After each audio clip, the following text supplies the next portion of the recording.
গোষ্ঠীকন্দল প্রকাশ্যে এবার রক্তদান শিবিরে তোলাবাজির অভিযোগ উঠল। বঙ্গ বিজেপির ফেসবুক পেজে পোস্ট ঘিরে শোরগোল। খড়দহ থানায় নালিশ অভিযুক্ত বিজেপি নেতার। বিজেপির গোষ্ঠীকন্দলে জেরবার পানিহাটির রাজনীতি। এবার রক্তদান উৎসব ঘিরে তোলাবাজির অভিযোগ কলকাতা উত্তর শহরতলি জেলার সহসভাপতি কৌশিক চট্টোপাধ্যায়ের বিরুদ্ধে। খড়দা থানায় অভিযোগ দায়ের কৌশিকের বিরুদ্ধে। বেঙ্গল বিজেপির একটি ফেসবুক পেজে বিজেপি নেতা কৌশিক চট্টোপাধ্যায়ের বিরুদ্ধে পোস্ট হতেই শোরগোল পড়ে যায় পানিহাটি অঞ্চলে। পোস্টে লেখা, ব্লাড ডোনেশনকে সামনে রেখে টাকা তুলছেন কৌশিক, যদিও অভিযোগ অস্বীকার করেছেন কৌশিক। একেবারেই নয়।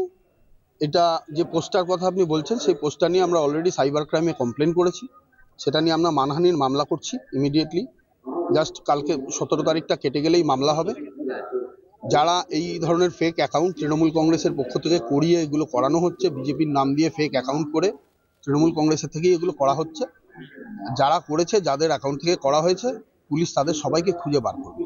তৃণমূলকে কালিমালিপ্ত করা গেরুয়া শিবিরের লক্ষ্য। আসলে বিজেপিতে আদি ও নব্যের লড়াই চলছে, পাল্টা দাবি পানিহাটি পুরসভার ভাইস চেয়ারম্যান সুভাষ চক্রবর্তীর। ওরা সব জায়গায় শাসক দলের ভূত দেখতে পাচ্ছে। কোথায় সংসদে হামলা হয়েছে সেখানেও শাসক দলের ভূত দেখতে পাচ্ছে। ওদের কাজই হচ্ছে মমতা ব্যানার্জি এবং তৃণমূলের বিরুদ্ধে বিষোদ্গার করা। এটা তো সম্ভব নয়। ওদের গোষ্ঠীদ্বন্দ্ব, ওদের মধ্যে নবআদির লড়াই চলেছে, ওদের মধ্যে যারা অন্য দল থেকে এসছে তাদের বিরুদ্ধে লড়াই চলেছে। 2024 লোকসভা ভোট, শুরু ক্ষমতা দখলের লড়াই, শাসক বিরোধী তরজায় সরগরম রাজনীতি।